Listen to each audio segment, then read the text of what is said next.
नई लिस्ट जारी की गई है। इनमें 40 ऐसी अवैध मज़ारें चिन्हित की गई हैं जिन्हें कब्जा करके सरकारी जमीन पर अवैध रूप से बनाया गया है। इन 40 पर अब आने वाले दिनों में प्रशासन का बुलडोजर गरजेगा। तो ये आपको उस नोटिस की तस्वीर दिखा रहे हैं जो कि जारी किया गया है और इनमें 40 मज़ारें चिन्हित की गई हैं जिनमें आने वाले दिनों पर कार्रवाई की जाएगी और 40 नई अवैध मज़ारों की पहचान की गई जिन पर बुलडोजर चलेगा और आने वाले दिनों में इन्हें भी ध्वस्त किया जाएगा।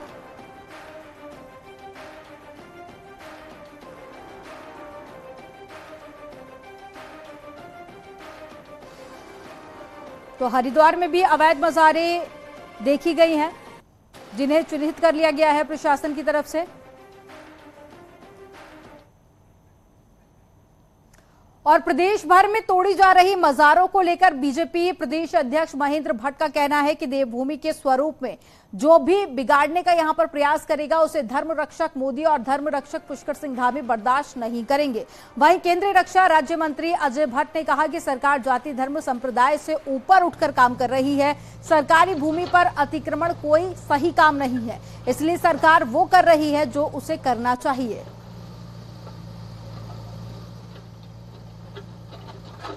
और मैं कहता हूं कि इसको इस रूप में नहीं देखा। ये भूमि का स्वरूप बिगाड़ने का जो भी षड्यंत्र करेगा, धर्म रक्षक मोदी, धर्म रक्षक धामी, उसको बर्दाश्त नहीं करेगा। हमारी सरकार ने जो निर्णय लिया है वो निर्णय बिल्कुल ठीक है। इसमें कोई जाति धर्म वर्ग क्षेत्र ये कोई आड़े नहीं आ रहे हैं। कोई भी अगर सरकारी जमीन को घेरता है तो वो अच्छी बात नहीं है। सरकार का फैसला बिल्कुल सही है।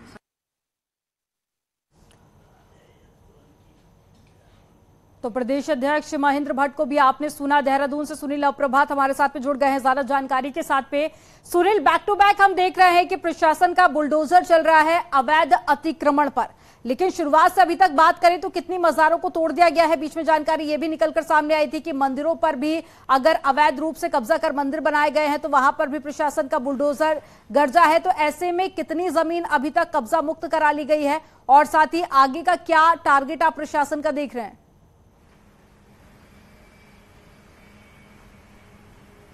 देखिए अमन, अभी तक ऑल ओवर स्टेट में करीब 370 मज़ारों को ध्वस्त कर दिया गया है और इसके अलावा 45 के आसपास जो मंदिर थे जो सरकारी भूमि पर बने थे उनको भी ध्वस्त कर दिया गया है। कॉर्बेट के डेला में आज जहां मजार तोड़ी गई वहीं पर एक छोटा सा मंदिर भी था, उस मंदिर को भी आज तड़के ध्वस्त कर दिया गया।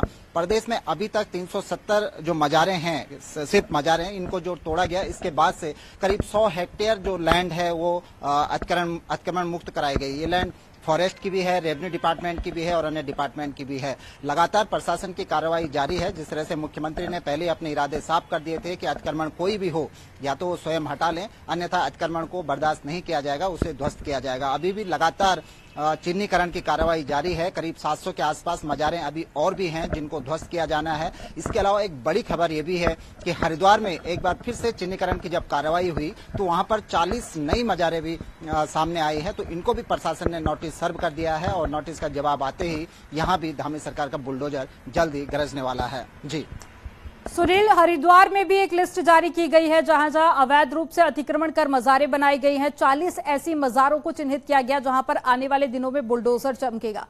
तो क्या हरिद्वार में इन मज़ारों के अलावा क्या मंदिर भी हैं जिन पर एक्शन देखा जा सकता है और ऐसे क्या जानकारी इन 40 मज़ारों को लेकर?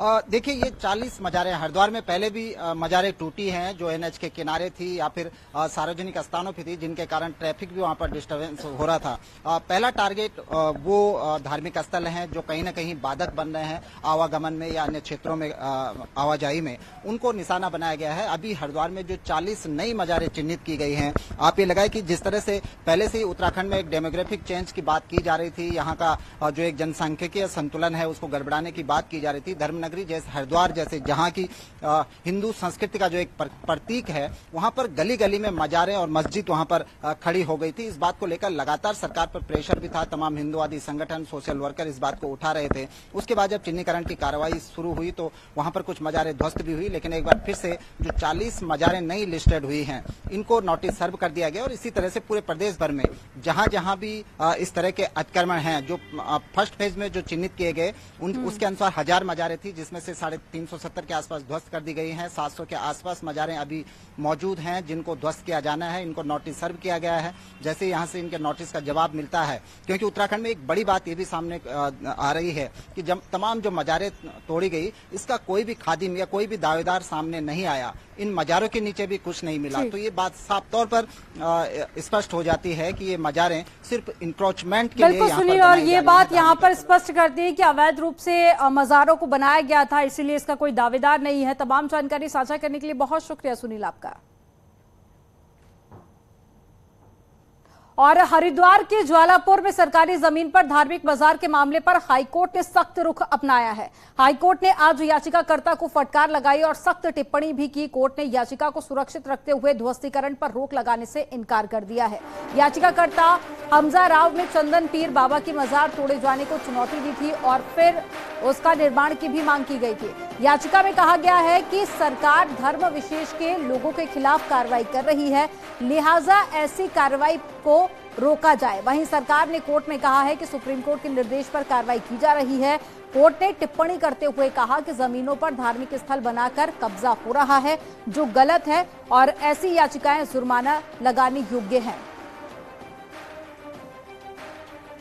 कर रही स्टेट गवर्नमेंट और हमारी जो स्टेट की पॉलिसी है 2016 की, उसकी लाइट में हमने सारे जितने भी इलीगल रिलीजियस स्ट्रक्चर हैं उनको रिमूव करने के लिए ऑर्डर्स पास किए हैं, नोटिस इशू किए हैं। आज ये PIL ऑनरेबल कोर्ट के सामने आई थी, जिसको दोनों पार्टीज को सुनने के बाद ऑनरेबल कोर्ट ने जो है जजमेंट रिजर्व कर दिया है। अब देखते हैं कि ऑनरेबल कोर्ट का क्या निर्णय इसमें आता है। हल्द्वानी के करीब लालकुआ की नगीना कॉलोनी के लोगों पर घर टूटने का संकट मंडरा रहा है। दरअसल इलाके में रहने वाले लोगों को रेलवे ने घर खाली करने का नोटिस थमा दिया है। रेलवे का ये नोटिस 400 घरों को दिया गया है। ऐसे में 5000 से ज्यादा आबादी के इस इलाके के सामने अब एक बड़ा संकट मंडरा रहा है। नगीना कॉलोनी के परेशान लोग स्थानीय जनप्रतिनिधियों के साथ में हाईकोर्ट का दरवाजा भी खटखटा चुके हैं, लेकिन उन्हें कोई राहत नहीं मिली है। परेशान लोग प्रदर्शन को मजबूर हैं। लोगों का दावा है कि जिस जमीन को रेलवे अपनी बता रही है, दरअसल वो रेलवे की जमीन नहीं है। लोगों का दावा है कि कुछ साल पहले तक फॉरेस्ट के कर्मचारी जमीन खाली करवाने के लिए पहुंचे थे, लेकिन अब रेलवे इसी जमीन को अपनी कहकर खाली करने का नोटिस दे रहा है। ऐसे में वो जाएं तो आखिर जाए कहां? इनके सामने एक संकट बड़ा गहरा रहा है, जिसके चलते यहां के लोग प्रदर्शन करने को मजबूर है। तस्वीरें आपको दिखा रहे हैं ये प्रदर्शन के दौरान की है कि रेलवे की जमीन नहीं है, वो ये जमीन है जंगलात की जमीन है और रेलवे के पास कोई प्रूफ नहीं है। हम लगातार RTI के तहत लगातार लोगों से मांग रहे हैं। हर जगह वहाँ पे 2-2 स्कूल बने हुए हैं, सरकारी स्कूल है वहाँ पे। मेरी उम्र कम से कम 28 साल की हो गई है। मैं पैदा भी वहीं हुआ हूँ। मेरे पिताजी कम से कम उससे पहले से 10 साल से वहीं रहते हैं। मेरे माताजी भी वहीं रहती हैं। उसके बाद मेरी शादी भी उसी बस्ती में हुई है। अब रेलवे वाले कभी हम लोग जब कंपनी में रहते हैं या कहीं कामों में रहते हैं तो रेलवे विभाग के पर कुछ लोग आते हैं, वो जगह जगह नोटिस छिपा के चले जाते हैं। ना ही उनके पास कोई प्रूफ है, ना कोई संसाधन है। देहरादून में पुष्कर धामी कैबिनेट की आज अहम बैठक होगी। 11:30 बजे ये बैठक शुरू होगी। कैबिनेट की बैठक में सप्लाई डिपार्टमेंट की ओर से प्रस्ताव आ सकता है। पशुपालन विभाग भी काफी ज्यादा महत्वपूर्ण इसे माना जा रहा है। पशुपालन विभाग की तरफ से भी एक प्रस्ताव इसमें पेश किया जा सकता है। तो वहीं निराश्रित गोवंश के लिए भी नई योजना सरकार ला सकती है। तो आज की कैबिनेट बैठक काफी ज्यादा अहम मानी जा रही है, जिसमें कई सारे ऐसे प्रस्ताव जिस पर मोहर आज लग सकती है।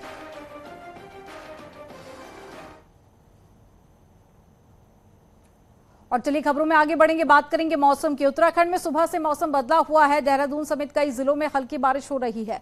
तो मौसम विज्ञान केंद्र ने अगले 24 घंटे के लिए बारिश का येलो अलर्ट भी जारी कर दिया है। उत्तरकाशी, चमोली, रुद्रप्रयाग में भी मौसम खराब रहेगा। तो पिछले कई दिनों से बारिश और बर्फबारी उत्तराखंड में देखने को मिली और मौसम विभाग की तरफ से एक बार फिर से येलो अलर्ट जारी किया गया और साथ ही कुछ जिलों के नाम भी इसमें बताए गए जिन पर बारिश हो सकती है। और 20 मई से सिखों के पवित्र धाम श्री हेमकुंड साहिब के कपाट श्रद्धालुओं के लिए खुलने जा रहे हैं। इस बार हेमकुंड साहिब में ज्यादा बर्फ पड़ी है, जिसके चलते सेना के जवानों को भी रास्ता खोलने में कई दिक्कतों का सामना करना पड़ रहा है। तो वहीं ऋषिकेश में हेमकुंड साहिब मैनेजमेंट ट्रस्ट ने श्रद्धालुओं से अपील करते हुए कहा कि ज्यादा बर्फबारी होने की वजह से 60 साल से अधिक और छोटे बच्चे यात्रा पर ना निकले और बर्फ कम होने के बाद यात्रा शुरू करें, क्योंकि ज्यादा ठंड से स्वास्थ्य खराब हो सकता है और श्रद्धालु मुसीबत में पड़ सकते हैं। पूरी है, बर्फ काफी है ऊपर, इसी करके हमने सबसे निवेदन किया कि जब तक बर्फ कम नहीं होती तो 60 साल से ज्यादा उम्र के और बच्चे अभी के नहाएं, वो जब बर्फ कम हो जाएगी तो वो मोस्ट वेलकम है, वो आ सकते हैं। और चलिए यहाँ पर रुकेंगे एक छोटे से ब्रेक के लिए। खबरों का सिलसिला आगे भी जारी रहेगा, आप देखते रहिए न्यूज़ 18।